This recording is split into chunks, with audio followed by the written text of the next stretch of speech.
नमस्कार, JK 24/7 news देख रहे हैं आप। मैं हूं आपके साथ आयुषी प्रधान और वक्त हो चला है आज की सुपरफास्ट खबरों का। तो चलिए नजर डालते हैं। पश्चिम बंगाल और असम में पहले चरण के लिए आज शाम 5 बजे चुनाव प्रचार थम जाएगा।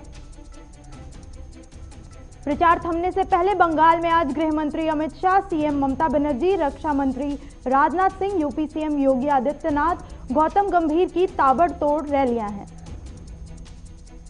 वहीं बीजेपी के स्टार प्रचारक मिथुन चक्रवर्ती भी प्रचार के लिए मैदान में उतरेंगे। मिथुन बांकुरा और झारग्राम में रोड शो करेंगे। असम की 47 विधानसभा सीटों पर और पश्चिम बंगाल की 30 सीटों पर 27 मार्च को चुनाव होंगे। महाराष्ट्र में जबरदस्त सियासी घमासान के बीच मुख्यमंत्री उद्धव ठाकरे की अगुवाई में एक प्रतिनिधिमंडल जल्द राज्यपाल भगत सिंह कोश्यारी से मुलाकात करेगा। महाराष्ट्र के गृह मंत्री अनिल देशमुख ने सीएम उद्धव ठाकरे को चिट्ठी लिखकर खुद पर लगे आरोपों की जांच कराए जाने की मांग की है। परमवीर की चिट्ठी पर शिवसेना सांसद संजय राउत ने कहा कि देशमुख के इस्तीफे की जरूरत नहीं है, विपक्ष इस पर गंदी राजनीति कर रहा है। राज्यसभा में जोरदार हंगामे और विपक्ष के बहिष्कार के बीच राजधानी में उप राज्यपाल को ज्यादा शक्तियां देने वाला एनसीटी बिल पास हो गया है। एनसीटी बिल के पारित होने के बाद दिल्ली के मुख्यमंत्री अरविंद केजरीवाल ने कहा कि यह लोकतंत्र के लिए दुखद दिन है, लोगों को सत्ता दोबारा सौंपने के लिए संघर्ष करते रहेंगे। वहीं दिल्ली के उप मुख्यमंत्री मनीष सिसोदिया ने कहा, इसे लोकतंत्र के लिए काला दिवस बताया और कहा कि लोकतंत्र की हत्या के लिए संसद को चुना गया है। इस बीच आम आदमी पार्टी एनसीटी बिल को अब सुप्रीम कोर्ट में चुनौती देने की तैयारी में है।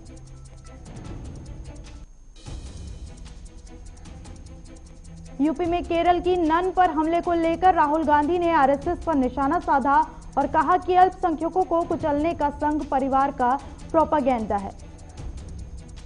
राहुल गांधी ने कहा कि न महिलाएं हैं न बुजुर्गों के लिए सम्मान, मैं अब से आरएसएस को संघ परिवार नहीं कहूंगा। कोरोना को लेकर उत्तर प्रदेश के मुख्यमंत्री योगी आदित्यनाथ ने आज शाम 7:30 बजे मुख्यमंत्री आवास पर बैठक बुलाई है। बैठक में राज्य में बढ़ रहे कोरोना मामलों पर चर्चा होगी। माना जा रहा है कि कोरोना को लेकर सीएम योगी बड़ा फैसला ले सकते हैं।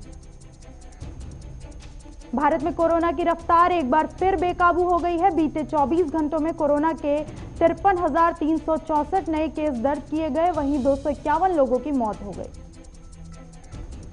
भारत में एक बार फिर एक्टिव केस 4 लाख के करीब पहुंच गए, जबकि देश में कोरोना से मरने वालों की संख्या 1,60,000 के आंकड़े को पार कर गई है। उत्तराखंड के पूर्व मुख्यमंत्री हरीश रावत और उनके परिवार के 3 सदस्य कोरोना की चपेट में आ गए हैं। राजधानी में पिछले 24 घंटों में कोरोना संक्रमण के 1,254 नए केस सामने आए, जबकि 6 लोगों की मौत हो गई है। दिल्ली में सरकार ने बाजार, सिनेमा हॉल, मॉल, मेट्रो और धार्मिक स्थलों पर सख्ती बढ़ाने के आदेश दिए हैं। सरकार ने अपने आदेश में ऐसी जगहों को सुपर स्प्रेडर माना है। महाराष्ट्र में कोरोना संक्रमण के नए मामले पिछले सभी रिकॉर्ड तोड़ते जा रहे हैं। पिछले 24 घंटों में कोरोना के 31,855 नए मामले सामने आए हैं। केंद्र सरकार ने कोरोना वैक्सीन कोविशील्ड के निर्यात पर अगले आदेश तक रोक लगा दी है। भारत में टीकाकरण की बढ़ती रफ्तार को देखते हुए यह फैसला लिया गया है। कोरोना के बढ़ते संक्रमण को देखते हुए हरियाणा सरकार ने सार्वजनिक रूप से होली मनाने पर रोक लगा दी है। राजस्थान में दूसरे राज्यों से आने वाले यात्रियों को कोरोना की आरटीपीसीआर नेगेटिव रिपोर्ट लाना जरूरी होगा। बिना टेस्ट के आने वाले यात्रियों को 15 दिन क्वारंटीन रहना होगा। कोरोना के मद्देनजर मध्य प्रदेश सरकार ने 4 शहरों रतलाम, बैतूल, छिंदवाड़ा और खरेगान में हर रविवार को लॉकडाउन लगाने का फैसला लिया है। वहीं 20 से ज्यादा केस वाले जिले में सिनेमाघर, क्लब, स्विमिंग पूल और रेस्टोरेंट बंद हो जाएंगे। रेस्टोरेंट में बैठकर खाने की सुविधा नहीं होगी। कर्नाटक सरकार ने कोरोना के बढ़ते प्रकोप को देखते हुए सख्ती बढ़ा दी है। प्रदेश में नगर निगम क्षेत्र में मास्क न पहनने वालों के खिलाफ 250 रुपए का जुर्माना लगाया गया है। दिल्ली के प्रगति मैदान के पास दिल्ली पुलिस और बदमाशों के बीच तड़के सुबह एनकाउंटर के दौरान पुलिस ने 2 इनामी अपराधियों को दबोच लिया।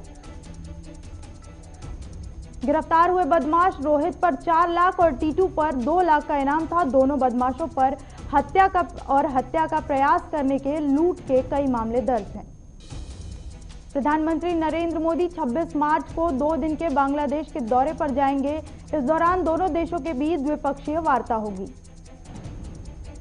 राजस्थान के श्रीगंगानगर में सेना की जिप्सी अनियंत्रित होकर पलट गई।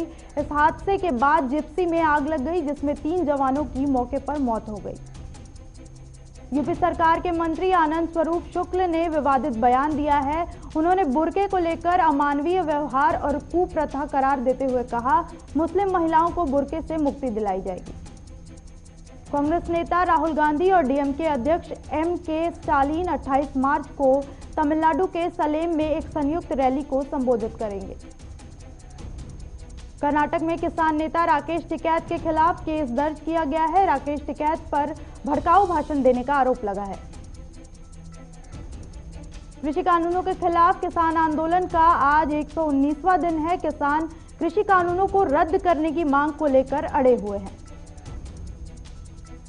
किसान संगठनों ने 3 कृषि कानूनों के खिलाफ 26 मार्च को अपने आंदोलन के 4 महीने पूरे होने के मौके पर भारत बंद का ऐलान किया है। व्यापारी संगठन, ट्रेड यूनियन, ट्रक यूनियन, बस यूनियन व रेलवे यूनियन किसानों के भारत बंद का समर्थन करेंगे। फरीदाबाद में निकिता तोमर की हत्या के मामले में कोर्ट ने आरोपी तौसीफ और रेहान को दोषी करार दिया। इसकी सजा पर बहस कल होगी। रुपेश सिंह हत्याकांड मामले में शामिल शूटर सौरभ को पुलिस ने गिरफ्तार कर लिया है। उसके पास से एक हथियार भी बरामद किया गया है। राजधानी दिल्ली में मौसम का मिजाज एक बार फिर बदलने वाला है। दिल्ली में अगले कुछ दिनों में पारा 40 के पास पहुंच सकता है। मुजफ्फरनगर में महामहिम राज्यपाल भगत सिंह कोश्यारी ने जैन महाविद्यालय में छात्र छात्राओं सहित कोरोना योद्धाओं को सम्मानित किया। मुजफ्फरनगर में विश्व क्षय रोग दिवस के अवसर पर राज्य मंत्री स्वतंत्र प्रभार कपिल देव अग्रवाल ने जन जागरूकता रैली को हरी झंडी दिखाकर रवाना किया। यूपी के हमीरपुर में पारिवारिक विवाद के चलते एक महिला ने अपने भाइयों और भतीजों के साथ मिलकर देवर की जमकर पिटाई की। पुलिस में आरोपियों के खिलाफ हत्या का मुकदमा दर्ज किया गया। यूपी के सीतापुर में मुख्यमंत्री योगी आदित्यनाथ वैज्ञानिक स्कूल पहुंचे और ड्रग वेयर हाउस का शिलान्यास किया। यूपी के मुरादाबाद में योगी सेना के कार्यकर्ताओं की पिटाई का एक वीडियो सामने आने से हड़कंप मच गया है। योगी सेना के दर्जनों कार्यकर्ताओं ने कड़ी कार्रवाई की मांग की है। यूपी के बहराइच में साथी शिक्षकों द्वारा पत्नी से की जा रही छेड़खानी से तंग आकर एक सहायक अध्यापक ने जान दे दी। घटना से शिक्षा और पुलिस महकमे में हड़कंप मच गया है। लखनऊ में होली के त्योहार को लेकर आबकारी विभाग ने अंग्रेजी शराब की दुकानों पर छापेमारी की और शराब की दुकानों को सीज कर दिया गया। मुजफ्फरनगर में लोकदल कार्यालय पर एक कार्यक्रम आयोजित किया गया। इस कार्यक्रम में सैकड़ों युवाओं ने लोकदल की सदस्यता ली। राजस्थान के जालौर में स्कूल से घर लौट रहे बच्चों को पीछे से आई इनोवा ने कुचल दिया। हादसे में 5 बच्चों की मौके पर मौत हो गई, जबकि एक छात्रा घायल हो गई है। मुजफ्फरनगर में आबकारी अधिकारी के दिशा निर्देशों पर होली पर सभी देशी विदेशी शराब की दुकानों सहित बियर भांग की दुकानों को बंद रहेगी। शराब पकड़े जाने और बिक्री करने पर ठोस कार्रवाई होगी। हरियाणा के फरीदाबाद में एक महिला आईएएस अधिकारी के साथ छेड़छाड़ के मामले में कांग्रेस की सत्ताधारी सरकार पर निशाना साधा और कहा, महिला आईएएस अधिकारी का अपमान नहीं बल्कि पूरे प्रदेश की महिलाओं का अपमान है। हरियाणा के फरीदाबाद में नवनिर्मित स्टेडियम का नाम शहीद के नाम पर रखे जाने को लेकर विधायक नयनपाल रावत ने मुख्यमंत्री का धन्यवाद किया और घोषणा की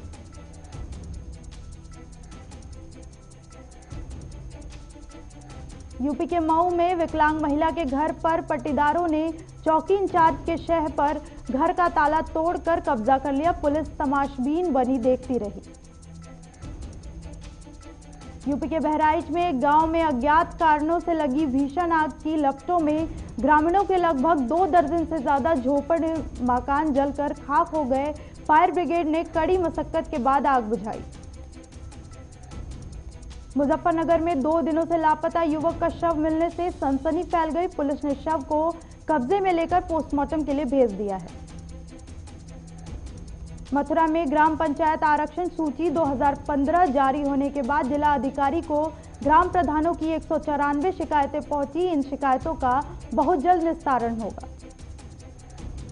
यूपी के अमरोहा में गन पॉइंट पर नकाबपोश बदमाशों ने करीब 1.5 लाख रुपए की नकदी और जेवर लूटे। पुलिस जांच हड़ताल पर जुड़ी है। यूपी के मैनपुरी में भतीजे ने ताऊ की लाठी डंडे से पीट कर हत्या कर दी। पुलिस ने घटना के आरोपी मृतक के 3 भतीजों और भाई के खिलाफ केस दर्ज किया है। कानपुर में विश्व क्षय रोग दिवस के अवसर पुलिस लाइन में एक कार्यक्रम का आयोजन किया गया, जहां लोगों को टीबी रोग के बारे में विस्तार से बताया गया। यूपी के गोंडा में लोगों की शिकायतें हैं कि यहां अब तक मूलभूत सुविधाएं नहीं पहुंची। गांव के घरों में न शौचालय है, न ही प्रधानमंत्री योजना के तहत घर या गैस सिलेंडर। लोग ग्राम प्रधान और बीडीओ से लगातार इसकी मांग कर रहे हैं। यूपी के हरदोई में एमएलसी के प्रत्याशी रह चुके सतीश वर्मा की कार में भीषण आग लग गई। खिड़की का शीशा तोड़कर लोगों ने जान बचाई। कर्नाटक के चामराजनगर में पुलिस ने गैर कानूनी तरीके में शिकार करते शिकारियों को 2 बंदूक के साथ गिरफ्तार कर लिया। दोनों आरोपियों को बंदूक के साथ मामला दर्ज कर दिया गया है। राजस्थान के नैनवा में एक कस्बे में आग लगने से गेहूं की फसल जलकर खाक हो गई। नगरपालिका की दमकल ने मौके पर पहुंचकर आग पर काबू पाया। हरियाणा के झज्जर में नागरिक अस्पताल में कार्यरत आउटसोर्सिंग कर्मचारियों ने वेतन न मिलने की वजह से धरना प्रदर्शन किया।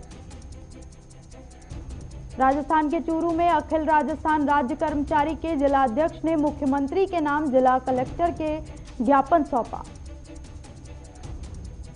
हिमाचल प्रदेश के सोलन में नगर निगम चुनाव के लिए कांग्रेस, बीजेपी सहित सभी प्रत्याशियों और उम्मीदवारों ने नामांकन भरे।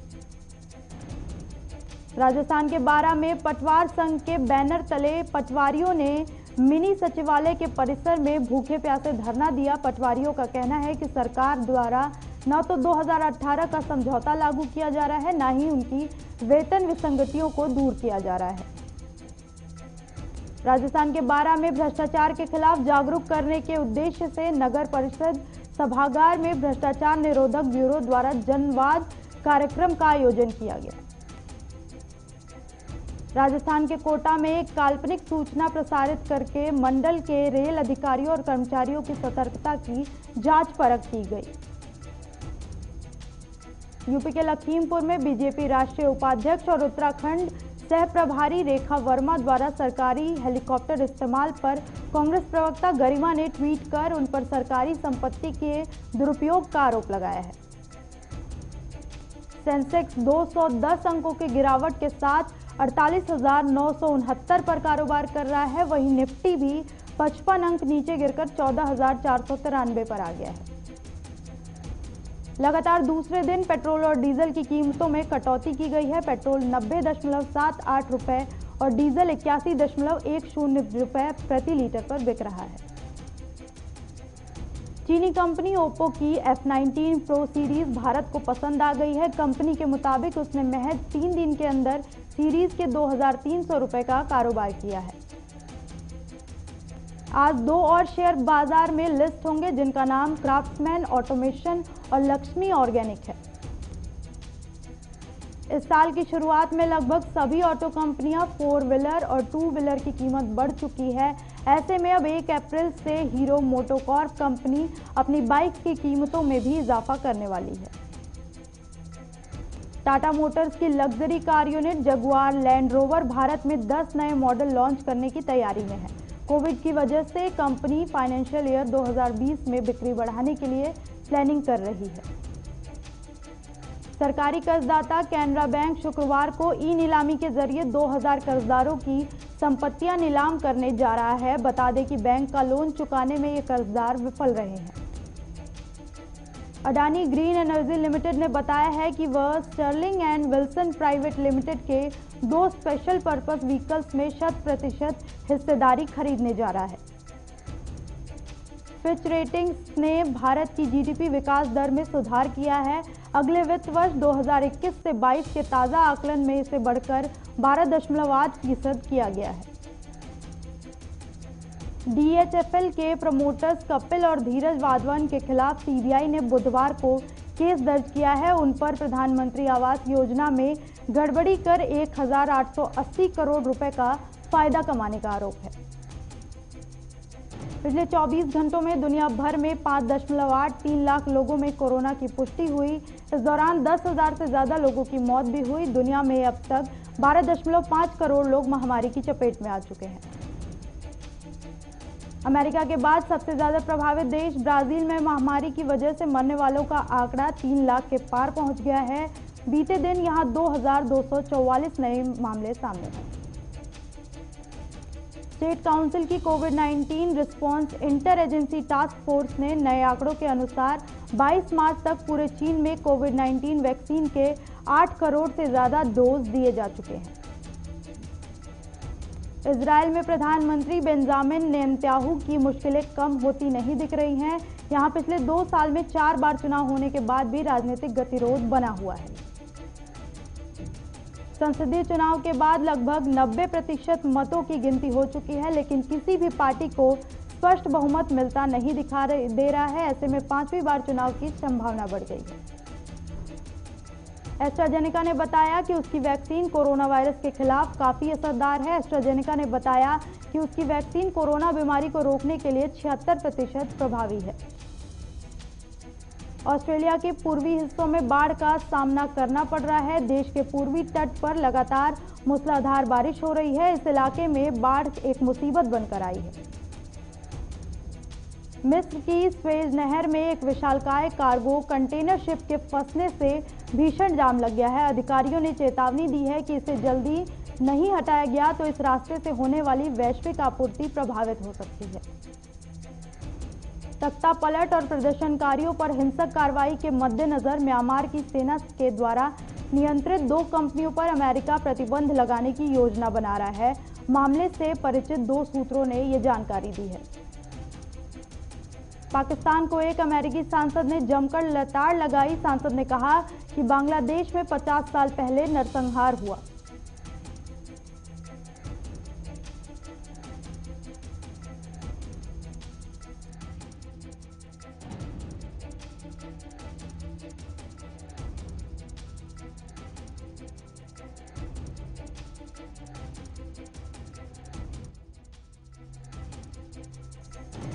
सलमान खान ने मुंबई के लीलावती अस्पताल में कोरोना वायरस टीकाकरण की पहली डोज ली। उन्होंने ट्विटर पर इसकी जानकारी देते हुए लिखा, आज वैक्सीन की पहली डोज ली। फिल्म अभिनेत्री और रणबीर कपूर की मां नीतू कपूर ने गायिका नेहा कक्कड़ को इंडियन आइडल के सेट पर शगुन का लिफाफा उपहार में दिया।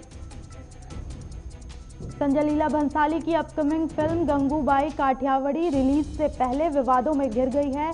फिल्म की एक्ट्रेस आलिया भट्ट, निर्देशक संजय लीला भंसाली और फिल्म के राइटर को मुंबई की मझगांव कोर्ट ने समन जारी किया है। करण जौहर ने हाल ही में सोशल मीडिया पर अनाउंस किया है कि वो शनाया कपूर को जल्द ही बॉलीवुड में लॉन्च करने वाले हैं। शनाया से पहले भी करण कई स्टार किड्स के लिए मसीहा साबित हुए हैं। कंगना की अगली फिल्म थलाइवी का ट्रेलर देखने के बाद अब समांथा अक्किनेनी ने कंगना की तारीफ की है। समांथा बोली, कंगना हमारी पीढ़ी की सबसे बहादुर और काबिल एक्ट्रेस। चेन्नई सुपर किंग्स ने नए सीजन के लिए जर्सी लॉन्च की है। धोनी की टीम की यह नई जर्सी सशस्त्र बलों को समर्पित है। इसका वीडियो उन्होंने अपने सोशल मीडिया अकाउंट पर भी शेयर किया है। भारतीय फुटबॉल टीम आज ओमान से फ्रेंडली मैच खेलेगी। टीम इंडिया कोरोना काल में करीब 15 महीने बाद मैदान पर उतर रही है। दिल्ली में चल रहे आईएसएसएफ शूटिंग वर्ल्ड कप में भोपाल की रहने वाली चिंकी यादव ने 25 मीटर पिस्टल इवेंट में गोल्ड मेडल जीता है। भारतीय मिडिल ऑर्डर के बल्लेबाज श्रेयस अय्यर को फील्डिंग के दौरान बाएं कंधे में चोट लग गई थी। अब खबर आ रही है कि अय्यर इस चोट के कारण करीब 4 महीने तक क्रिकेट से दूर रह सकते हैं। आईसीसी ने वनडे और टी20 रैंकिंग जारी की। वनडे में भारत के ओपनर रोहित शर्मा को एक स्थान का नुकसान हुआ और वे बल्लेबाजों में टॉप 2 से बाहर हो गए। तो चलिए, इस बुलेटिन में इतना ही। देश और दुनिया से जुड़ी तमाम खबरों के लिए देखते रहिए JK24/7 न्यूज। खबरों से अपडेट रहने के लिए JK24/7 न्यूज के YouTube चैनल को आज ही सब्सक्राइब करें और हमारे Facebook पेज को भी अभी फॉलो करें।